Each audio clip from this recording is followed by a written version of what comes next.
sore, salam dan salam sejahtera untuk Anda para pemirsa TVRI dimanapun Anda berada. Senang sekali rasanya kami dapat kembali hadir menjumpai Anda dalam program acara Mimbar Agama Katolik. Sebuah program yang akan menambah kecintaan serta wawasan tentang iman kekatolikan kita. Para pemirsa umat Allah yang terkasih, jika kita berbicara tentang kebaikan, tentunya kita tahu bersama bahwa sumber dari segala kebaikan itu adalah Allah sendiri. Karena ini terbukti kita merasakan dan mengalami kasih Allah yang luar biasa dalam hidup kita. Maka bersama saya Nova Florentina dan juga narasumber kita yang telah hadir di studio, yakni Pastor Fiorensius Sipayung OFM Kapusian. Selamat siang Pastor. Selamat siang juga Nova. Oke, baik. Nah, tentunya kami akan dan kita bersama akan membahas sebuah tema yang berjudul Kebaikan Allah bagi semua orang. Ini diambil dari perikop Injil Yohanes bab 3 ayat 14 sampai 21. Namun sebelum kita berbincang lebih dalam, mari terlebih dahulu kita saksikan bersama persembahan lagu pujian yang berjudul Ya Tuhan Kami Datang yang dibawakan oleh Paduan Suara OMK Paroki Santo Antonius Padua Hayamuruk dengan konduktor Dionysius Sirait.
Saudara-saudari yang terkasih, mari kita mendalami sabda Tuhan, dan sabda Tuhan yang akan kita dalami pada hari ini diambil dari Injil Yohanes bab 3 ayat 14 sampai 21.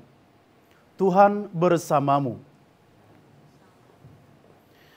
Inilah Injil suci menurut Yohanes. Dimuliakanlah Tuhan. Dan sama seperti Musa meninggikan ular di padang gurun, demikian juga anak manusia harus ditinggikan. Supaya setiap orang yang percaya kepadanya beroleh hidup yang kekal. Karena begitu besar kasih Allah akan dunia ini, sehingga ia telah mengaruniakan anaknya yang tunggal, supaya setiap orang yang percaya kepadanya tidak binasa, melainkan beroleh hidup yang kekal. Sebab Allah mengutus anaknya ke dalam dunia bukan untuk menghakimi dunia, melainkan untuk menyelamatkannya oleh Dia.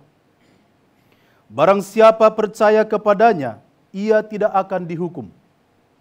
Barang siapa tidak percaya, ia telah berada di bawah hukuman, sebab ia tidak percaya dalam nama Anak Tunggal Allah.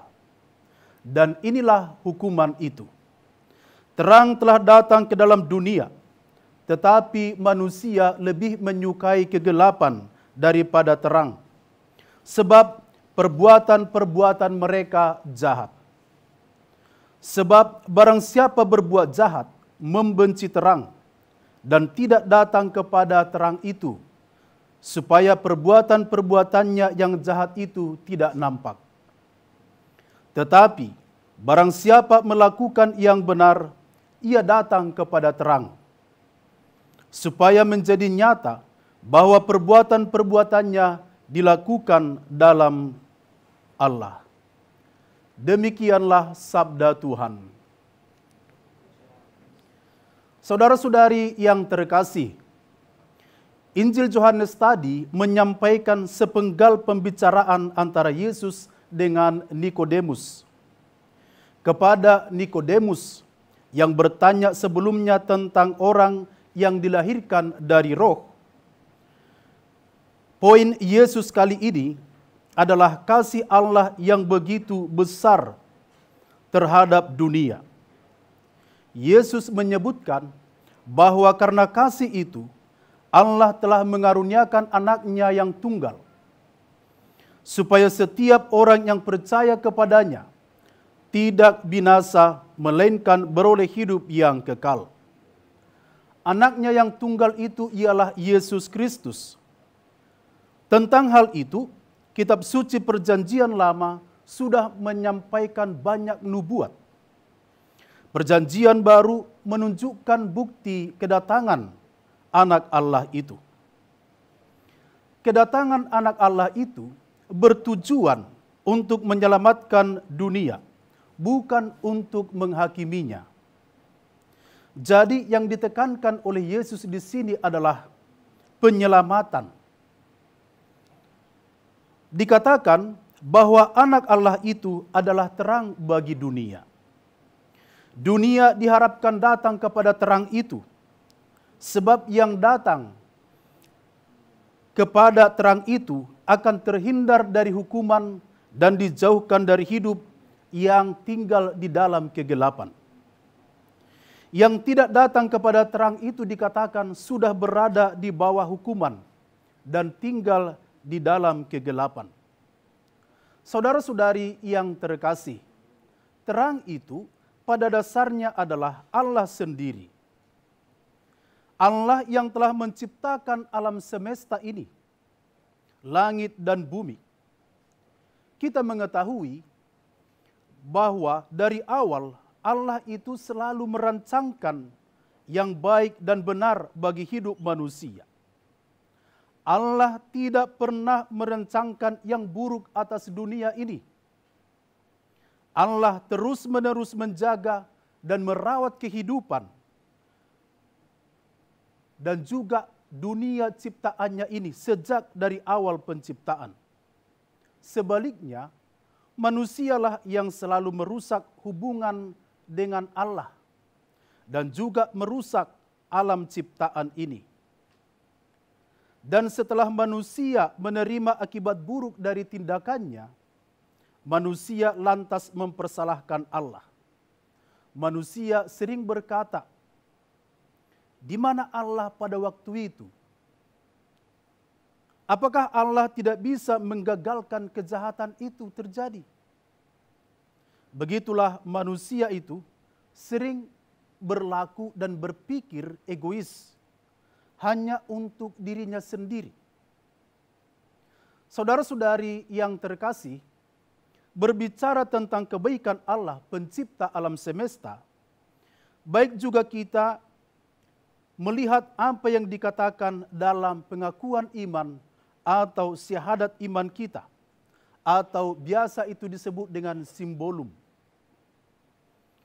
Secara khusus kita bisa melihat kalimat "Aku percaya akan Allah, Bapa yang Maha Kuasa, pencipta langit dan bumi." Karena keterbatasan waktu, kita tidak perlu melihat siapa Allah itu. Karena kita sudah tahu siapa Allah yang dimaksud seturut yang kita pelajari dari agama kita. Yang menjadi poin dalam permenungan ini adalah bahwa Allah mewahyukan bahwa Dia itu adalah cinta. Allah dalam dirinya sendiri adalah cinta. Demikian diajarkan oleh surat pertama Yohanes bab 4 ayat 8 dan ayat 16. Dia memberikan dirinya secara penuh dan gratis. Dengan mengutus putranya dan Roh Kudus, Allah mewahyukan bahwa Dia sendiri adalah hubungan cinta yang abadi. Allah menciptakan dunia karena cinta. Sesudah semuanya lengkap, barulah Allah menciptakan manusia dan menempatkannya di sana di Taman Eden. Itu dilakukan Allah semua karena cinta. Dunia diciptakan bagi kemuliaan Allah. Allah ingin menunjukkan dan mengkomunikasikan kebaikan, kebenaran dan keindahannya. Tujuan akhir penciptaan adalah supaya Allah menjadi semua di dalam semua, supaya manusia dan ciptaan itu berada di dalam Dia, di dalam kebahagiaan, di dalam kemuliaan bersama dengan Allah Sang Pencipta itu. Sesudah penciptaan itu, Allah tetap terlibat dengan kehidupan manusia dan perjalanan ciptaannya. Allah menyelenggarakan kehidupan bagi mereka. Dan penyelenggaraan ilahi itu terletak pada kesediaan Allah untuk membimbing makhluk-makhluk ciptaannya menuju tujuan akhir mereka. Allah adalah Tuhan yang berkuasa atas rencananya dan atas ciptaan. Tetapi untuk melaksanakannya, Allah juga berkehendak bekerja sama dengan makhluk-makhluk ciptaannya, teristimewa kita sebagai manusia. Kepada kita Allah memberikan martabat yang istimewa di atas ciptaan-ciptaan lain. Dan Allah juga memberikan kebebasan. Hanya kepada manusia kebebasan itu diberikan. Dan itu karena Allah mencintai kita. Dengan tetap menghormati kebebasan, Allah meminta kita untuk siap bekerja sama dengannya. Dan memberikan kepada kita kemampuan untuk melaksanakannya melalui semua tindakan doa. Bahkan penderitaan-penderitaan yang kita alami. Jadi saudara-saudari yang terkasih, Allah membangkitkan dalam diri kita kemauan maupun kesediaan untuk ikut berpartisipasi dalam karya penciptaan Allah itu. Karena karya penciptaan Allah itu harus terus-menerus dilanjutkan. Kasih Allah juga terus nampak ketika umat sering melanggar perintah-perintahnya dan tidak setia kepadanya. Sebagai bukti cinta Allah, Allah mengutus para nabinya untuk membawa manusia itu kepada pertobatan, kembali kepada jalan yang benar, yaitu relasi yang harmonis dengan Allah.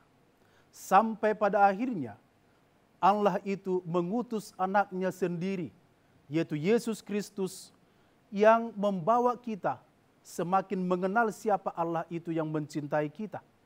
Dan supaya kita semakin paham dan mengerti bagaimana kita harus mengasihi Allah itu dan juga mengasihi sesama kita. Saudara-saudari yang terkasih, jika Allah begitu baik terhadap manusia, lantas apa yang akan dilakukan oleh manusia? Rasanya tak lain tak bukan adalah bahwa kita harus mencintai Allah itu dengan segenap hati kita, dengan segenap jiwa raga kita. Dan selain itu, kita mengasihi sesama kita dan dunia ciptaannya, terlibat di dalam karya penciptaan Allah itu. Saudara-saudari yang terkasih, tanggung jawab kita adalah mengasihi Allah, mencintai sesama dan juga alam ciptaan. Itu bukan hanya kewajiban tetapi juga merupakan hak kita. Semoga sabda Tuhan yang kita dengarkan ini dapat menyadarkan kita akan kasih Allah dan juga mendorong kita untuk menjalani pembaharuan-pembaharuan diri kita. Amin. Berikutnya saudara-saudari yang terkasih, mari kita dengarkan persembahan lagu dari OMK Santo Antonius Padua Hayamuruk dengan judul Ku Persembahkan Cinta.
Baik, para pemirsa yang terkasih, masih bersama kami dalam program acara Mimbar Agama Katolik dengan tema kita pada hari ini, kebaikan Allah bagi semua orang.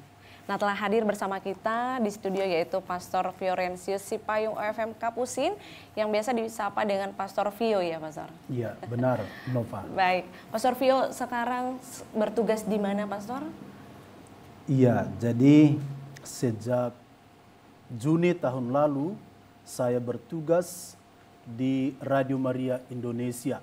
Wow. Dan per Januari 2024 ini saya bertugas sebagai Direktur Program Radio Maria Indonesia. Wow, jadi sudah terbiasa ya Pastor. Kalau selama ini di radio, sekarang sudah muncul di TV.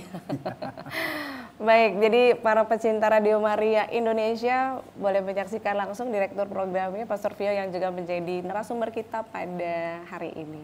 Baik, Pastor, terkait tema kita yaitu kebaikan Allah bagi semua orang. Tadi saya sangat tertarik dengan renungan Pastor yang mengatakan bahwa kita diingatkan kembali dengan pengakuan iman kepercayaan kita, yaitu aku percaya akan Allah yang Maha Kuasa, pencipta langit dan bumi. Nah, tadi agak terputus nih Pastor penjelasannya. Mungkin Pastor bisa ya menyampaikan juga kepada kita semua sebenarnya makna dari awal kalimat tersebut apa? Iya, jadi kita memang setiap minggu akan mengucapkan syahadat iman kita atau pengakuan iman kita. Betul. Dan kalimat pertama di situ, aku percaya akan Allah Bapa yang Maha Kuasa, pencipta langit dan bumi. Benar.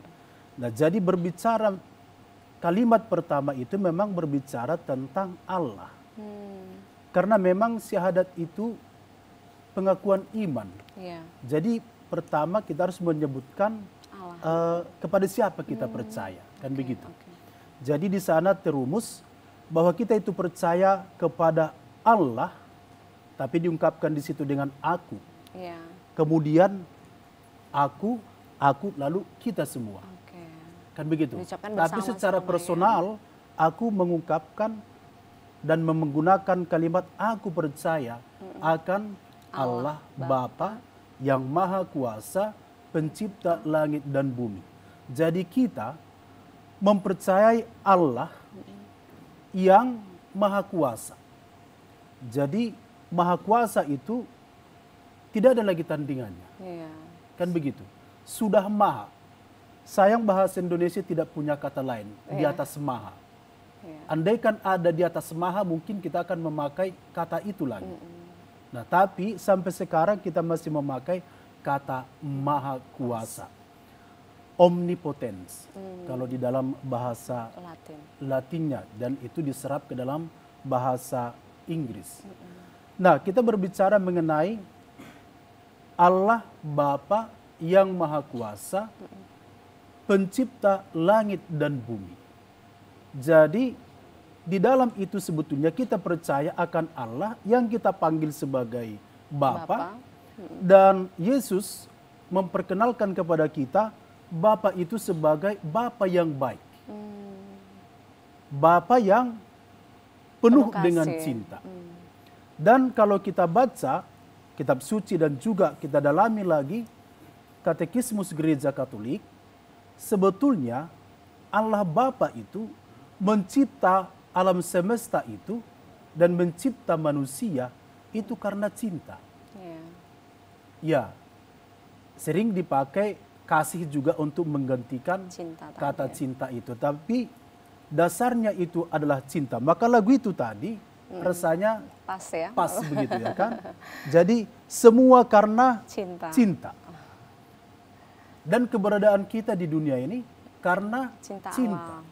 Jadi dulu Allah Bapa yang Maha Kuasa itu menciptakan alam semesta, menciptakan langit dan bumi, dan sesudah semuanya siap, ya kan?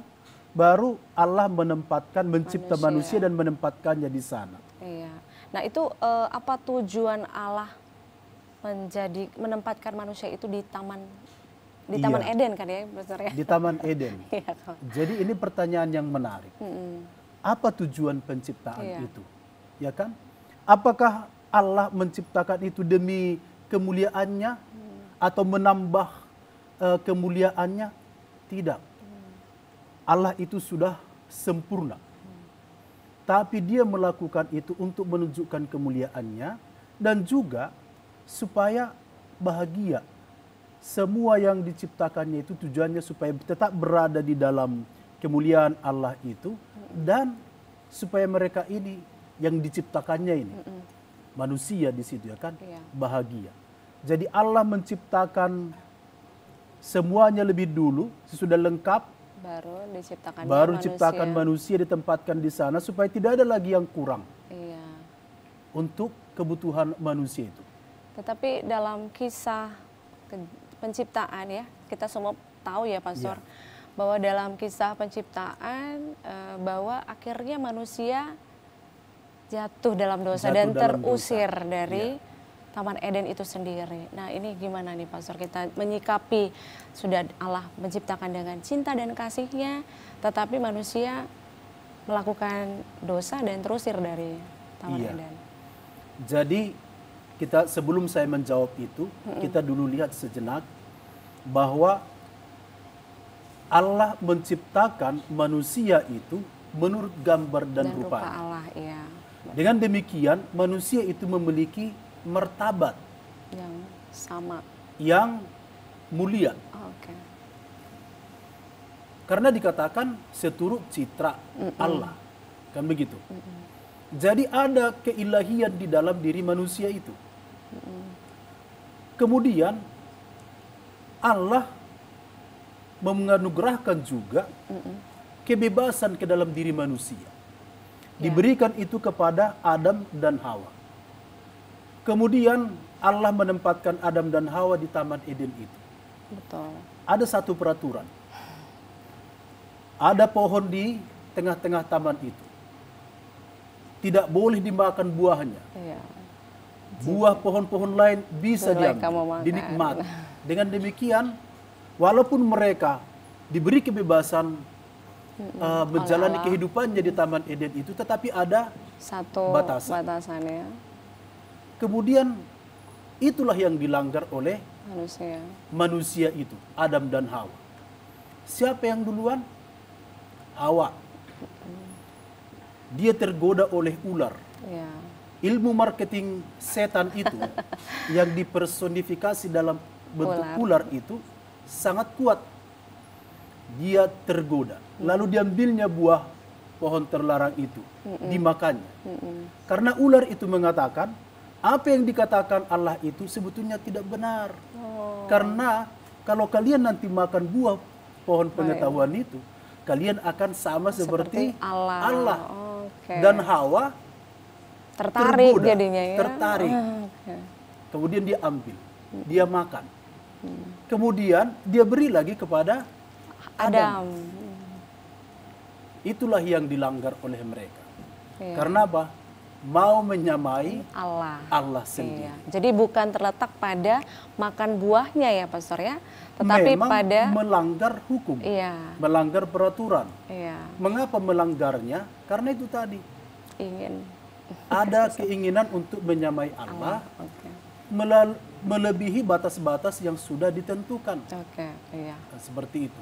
Baik, lalu setelah terusir nih, Adam dan Hawa terusir dari Taman Eden, lalu bagaimana keadaan mereka, Pastor? Ya, jadi di dalam kitab Kejadian itu kita bisa melihat, membaca dengan baik, bahwa Adam dan Hawa akhirnya diusir dari Taman Eden itu. Dengan demikian mereka jauh dari situasi Taman Eden. Mereka yang sebelumnya menikmati indahnya kehidupan di sana, kemudian tidak lagi mengalami itu. Mereka hidup di dalam kesusahan. Terbuang atau dijauhkan dari rahmat itu. Jadi dikatakan di dalam kitab Kejadian itu bahwa Hawa akan mengandung dan melahirkan anak mengalami dengan kesakitan. Ular itu juga dihukum. Bahwa dia akan makan debu tanah dan merayap katanya. Jadi mereka semua kena hukum begitu. Jadi hukuman itu jauh dari rahmat. Jadi tidak ada lagi rahmat sama mereka. Mereka mengalami hidupnya itu dengan susah payah, dengan menderita. Lalu dengan melihat penderitaan manusia, Adam dan Hawa, apakah selanjutnya Allah membiarkan ini terus terjadi, Pastor? Baik, jadi sebetulnya patut disayangkan bahwa manusia pertama itu jatuh ke dalam dosa. Kan? Tapi ternyata Allah itu sungguh amat baik. Maka dari awal itu pun dia sudah merancang karya penyelamatan manusia itu. Sudah merancang itu. Manusia itu memang kemudian jatuh dan jatuh lagi di dalam dosa.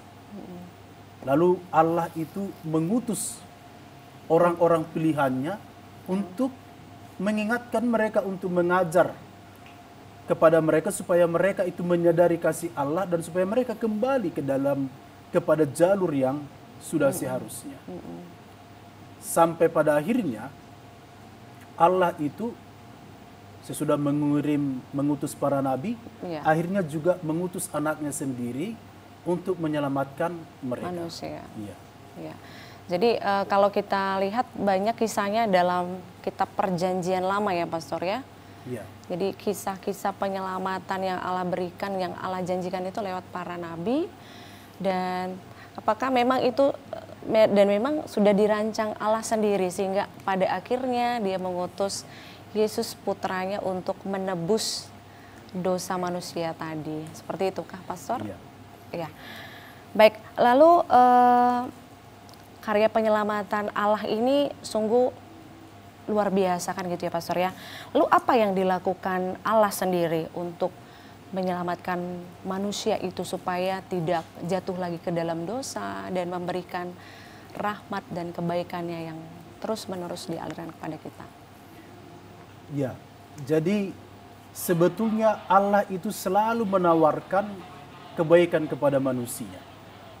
Jadi kalau kita baca perjanjian lama itu, di sana kita bisa lihat itu betapa baiknya Allah itu. Iya. Kan? Hanya saja memang manusia itu sering jatuh ke dalam dosa. Meninggalkan Allah. Jatuh lagi ke dalam pelanggaran-pelanggaran. Betul. Lalu mereka dihukum. Kemudian mereka sadar. Lalu sesudah mereka diselamatkan, mereka jatuh lagi. Kemudian Allah itu mengutus Yesus Kristus untuk menyelamatkan mereka. Dengan itu pun manusia itu juga tetap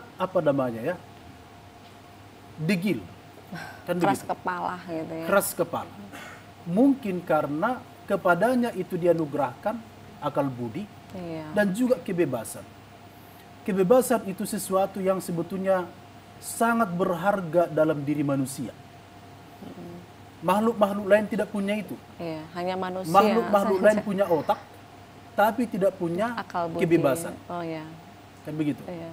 Dan manusia itu dengan kebebasannya bisa memilih. Taat kepada Allah atau taat kepada dirinya sendiri, yang manusia itu yang selalu ingin dan ingin dan ingin. Mau lebih dan seterusnya. Jadi ingat, pelanggaran itu yang pertama itu adalah mau menyamai Allah. Allah mengharapkan supaya dengan kebebasannya mereka itu selalu mengatakan ya atau taat kepada Allah. Sesudah Yesus Kristus pun hadir, mereka diharapkan seperti itu. Sebetulnya dengan kehadiran Yesus Kristus di dunia ini, semakin dinyatakan lagi kebaikan Allah yang luar biasa itu. Dan itu bukan hanya untuk suku bangsa tertentu, tetapi seluruh dunia, untuk semua. Kan begitu? Iya.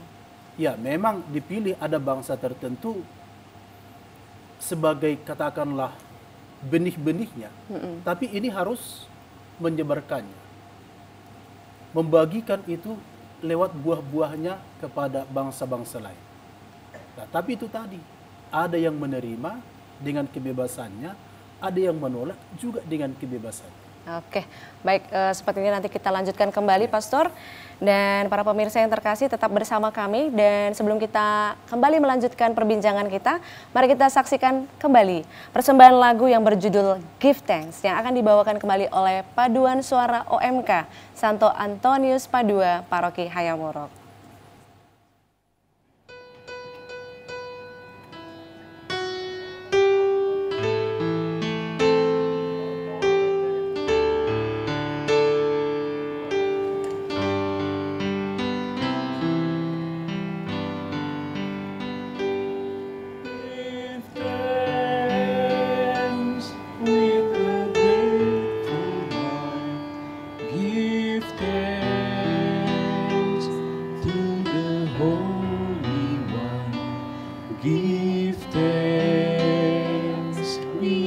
He's given, Jesus.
sepenuh hati, syukur yang maha suci, syukur rahmat yang besar penebus kita. Syukur sepenuh hati, syukur yang maha suci, syukur rahmat yang besar penebus kita. Ini yang lemah jadi kuat, yang miskin jadi kaya, karya Tuhan jadi nyata. Sungguh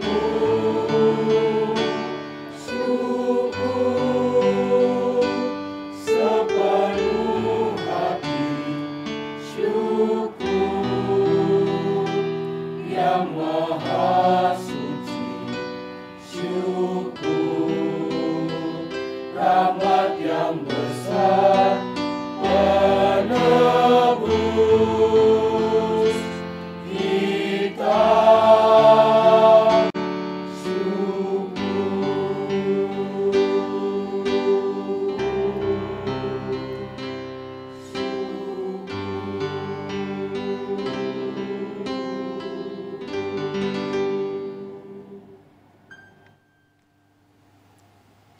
Ya, sebuah lagu yang indah berjudul Give Thanks semakin mengantarkan kita kepada tema kita pada hari ini, yaitu kebaikan Allah bagi semua orang. Dan Pastor, kita lanjutkan kembali perbincangan kita bahwa benar-benar bahwa Allah sungguh baik kepada kita, sehingga bahkan Allah mengutus Yesus putranya untuk menebus kita. Nah, menurut pandangan Pastor nih, apakah manusia ya dari yang zaman Yesus hidup sampai kita manusia zaman now, apakah kita sendiri bisa menerima, atau yang Pastor amati, apakah manusia saat ini menerima bahwa putra Allah yang tunggal itu dan menerima Yesus sebagai penyelamat dan penebus kita? Iya. Jadi kita berbicara zaman Yesus ya sampai sekarang begitu ya. Jadi ketika Yesus sudah datang dan berkarya di sekitar daerah Galilea, di Israel itu, sebetulnya banyak orang yang tertarik kepadanya. Tertarik karena apa? Bukan karena pertama kegantengannya atau penampilan fisiknya, tapi karena pengajarannya.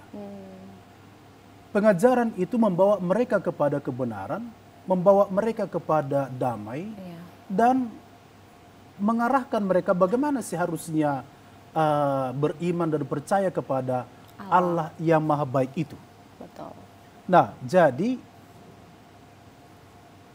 orang juga tertarik karena selain pengajaran yang dia sampaikan, yang istilahnya itu memuaskan harapan mereka, yang sebelum-sebelumnya hal seperti itu tidak terjadi, tidak mereka alami di dalam hidupnya.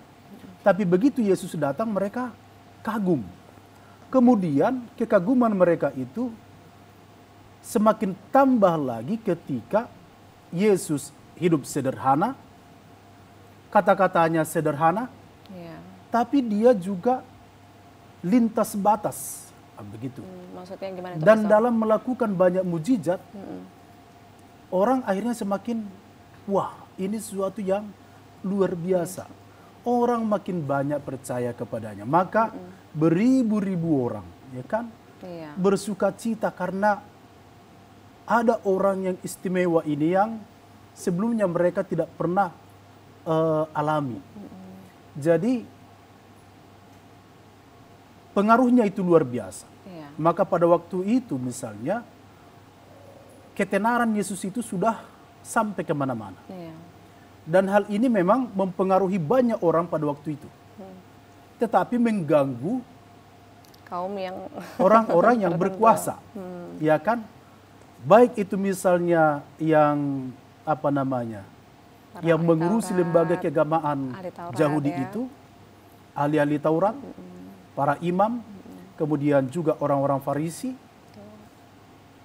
Ini pengaruh Yesus ini bisa mengurangi wibawa mereka. Iya. Kurang pamornya mereka. Kurang pamor mereka karena yang satu ini, Iya, kan begitu. Sosok Yesus. Ya. Nah, mereka menolak itu. Bahkan mereka katakan, lihatlah di dalam kitab suci, tidak ada Mesias datang dari Galilea. Padahal Yesus itu datang dari lahir di Bethlehem, besar di daerah di Nazaret, itu daerah Judea. Tapi mereka tidak tahu itu. Jadi barangkali walaupun mereka tahu, tapi mereka sembunyikan karena hanya mereka yang tahu. Karena mereka yang katakanlah bisa paham kitab suci, ya kan? Iya. Mereka itu tidak sampaikan kepada yang lain.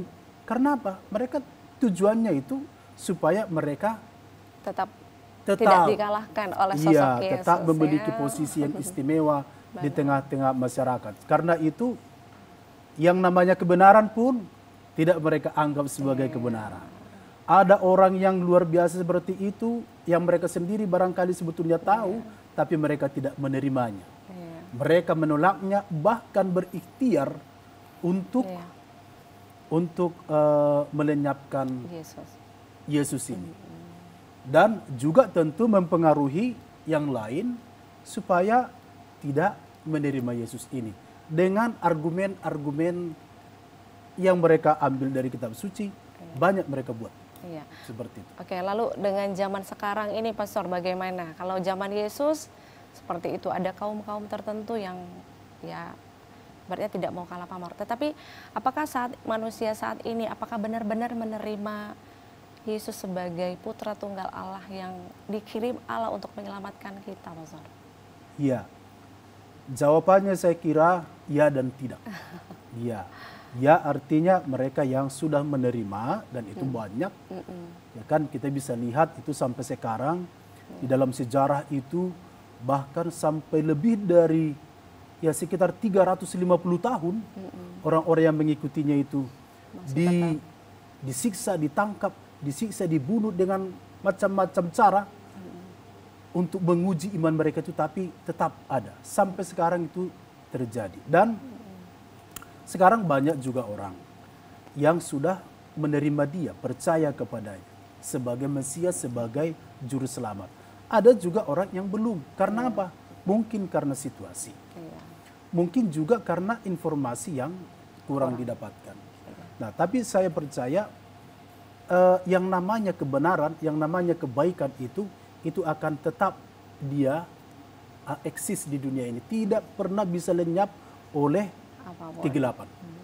Nah, kalau kita pakai terang dan gelap, iya, pasti menang terangnya. Iya, jadi terang dalam huruf kapital begitu, terang itu tidak akan pernah lenyap oleh kegelapan itu. Baik, Pastor, ini terkait juga pada saat ini kita memasuki masa prapaskah ya, Pastor, di mana kita diajak untuk menyadari atas segala dosa dan kesalahan kita dan merubah diri kita.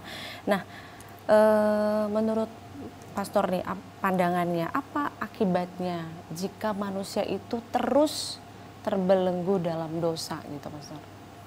Ya, jika manusia terus-menerus terbelenggu oleh dosa, apa dampaknya? Yang pasti jauh dari rahmat ya. Manusia itu kehilangan rahmat. Iya, seperti tadi. Karena dengan sendiri yang boleh dikatakan dia menolak rahmat Allah itu. Jadi dia terjauh dari situ.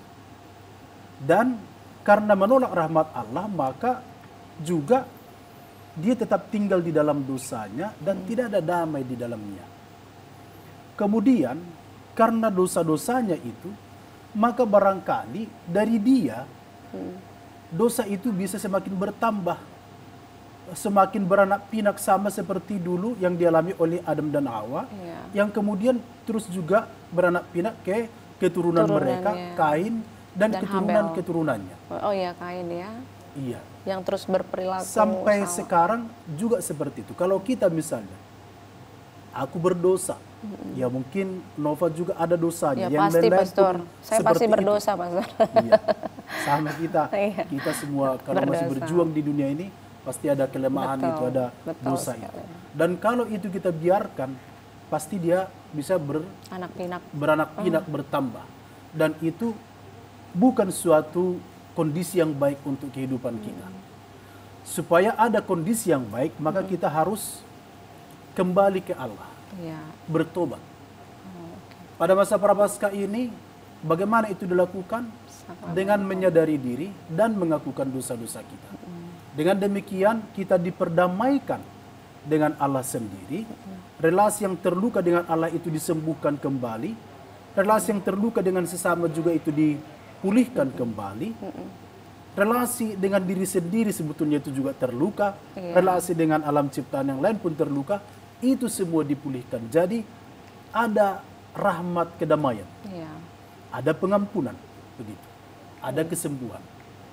Baik Pastor, ini tadi sudah panjang ini kita berbincang ya, mulai dari kisah penciptaan bahkan bagaimana Allah menyelamatkan kita dan bagaimana manusia jatuh dalam dosa. Dan sebagai penutup ini Pastor, apa kira-kira pesan yang ingin Pastor sampaikan kepada para pemirsa TVRI yang saat ini menonton acara kita untuk semakin, ini kaitannya juga ke fokus pastoral keuskupan ya Pastor, bahwa kebaikan Allah bagi semua orang juga bagaimana bentuk partisipasi kita sebagai umat Allah dan bagaimana nanti kaitannya kepada masa Prapaskah saat ini Pastor. Iya. Baik, itu saya kira pertanyaan yang sangat baik. Jadi saudara-saudari yang terkasih, dan ini sekaligus Closing statement-nya, closing Pastor. statement, ya. Ya, benar sekali. Jadi saudara-saudari yang terkasih, kita tahu dan menyadari dengan baik bahwa Allah yang menciptakan alam semesta ini sungguh amat baik kepada kita. Dia sungguh-sungguh mencintai kita. Dia sudah menciptakan kita seturut gambar dan rupanya. Dia ingin supaya kita tetap berada di dalam kemuliaannya bersama dengan Dia. Lalu, apa yang perlu kita lakukan? Kita hendaknya menyadari keberdosaan kita, lalu kita kembali kepada Allah. Meninggalkan perbuatan-perbuatan dosa itu dan kembali kepada Allah. Kembali kepada Allah itu berarti kembali kepada jalur yang benar. Dan ketika kembali kepada Allah itu berarti kita percaya akan cinta dan kebaikan Allah itu kepada kita. Itu yang mendorong kita untuk meninggalkan dosa-dosa kita. Selain itu, sesudah kita merasakan cinta Allah, kebaikan Allah yang luar biasa itu, hendaknya kita juga menyampaikan kebaikan Allah itu kepada orang-orang lain, kepada sesama kita. Bahkan itu kita wujudkan dengan cinta kita terhadap ciptaan lain di dunia ini. Selain itu saudara-saudara terkasih, kita ikut berpartisipasi dalam karya penciptaan Allah. Karena penciptaan Allah itu menuntut kita untuk terlibat di dalamnya. Berpartisipasi di dalam karya penciptaan Allah itu berarti berpartisipasi kita lewat kebaikan-kebaikan kita yang kita lakukan untuk melanjutkan masa depan dunia ini, alam semesta ini, mewariskannya dalam keadaan bagus, utuh, harmonis kepada generasi-generasi selanjutnya. Baik, terima kasih Pastor untuk kebersamaannya hari ini dan juga wawasan yang sudah dibukakan juga kepada kita. Dan para pemirsa yang terkasih, demikian untuk acara Mimbar Agama Katolik kita pada hari ini. Semoga semakin menambah cinta kita kepada Allah dan semakin kita mau membagikan cinta yang diberikan Allah kepada kita dan kepada sesama. Maka sebelum kita tutup acara, kita akan doa dan berkat oleh Pastor dan nanti kita akan menyaksikan kembali ditutup dengan lagu pujian yang berjudul Santo Yosef yang Menjaga yang akan kembali dilantunkan oleh Paduan Suara OMK Santo Antonius Padua Paroki Hayamuruk Medan. Pada Pastor kami, silakan. Baik, saudara-saudari yang terkasih, pemirsa TVRI Sumatera Utara dimanapun Anda berada, kita patut mengucapkan puji dan syukur kepada Tuhan atas segala cinta dan kebaikannya. dan juga atas kebersamaan kita pada siang hari ini. Karena itu, mari kita berdoa. Dalam nama Bapa dan Putra dan Roh Kudus. Amin. Allah Bapa yang Maha Baik, kami datang ke hadapan-Mu untuk mengucapkan puji dan syukur atas segala kebaikan dan cinta-Mu. Kami rasakan itu di sepanjang hidup kami. Semoga setelah menyadari cinta dan kebaikan-Mu yang luar biasa kepada kami semakin didorong untuk meninggalkan kekurangan-kekurangan maupun dosa-dosa kami. Kami kembali kepadamu, menimba cinta yang sejati dari-Mu. Kami mohon berilah kami kemampuan untuk membagikan cinta-Mu itu kepada sesama kami, lewat perkataan, lewat sikap dan perbuatan kami yang baik, yang menyenangkan Engkau, agar hidup kami merupakan pujian kepadamu. Allah Bapa yang Maha Baik, kami bersyukur pula atas kebersamaan kami di sini, bersama dengan umat-Mu dimanapun mereka berada. Semoga kebersamaan ini yang merupakan anugerah-Mu kepada kami, juga menyadarkan kami akan kasih-Mu. Kami bersyukur kepadamu, sebab lewat acara ini, terpancarlah kepada seluruh umat-Mu kebaikan dan cinta-Mu ini. Kami mohonkan berkat dan penyertaan-Mu bagi kami, untuk melanjutkan kegiatan-kegiatan kami selanjutnya. Inilah doa kami ya Bapa yang Maha Baik, semuanya kami sampaikan kepadamu, melalui Kristus pengantara kami. Amin. Tuhan bersamamu. Semoga Allah Bapa yang Maha Kuasa memberkati saudara-saudari sekalian, Bapa dan Putra dan Roh Kudus. Amin.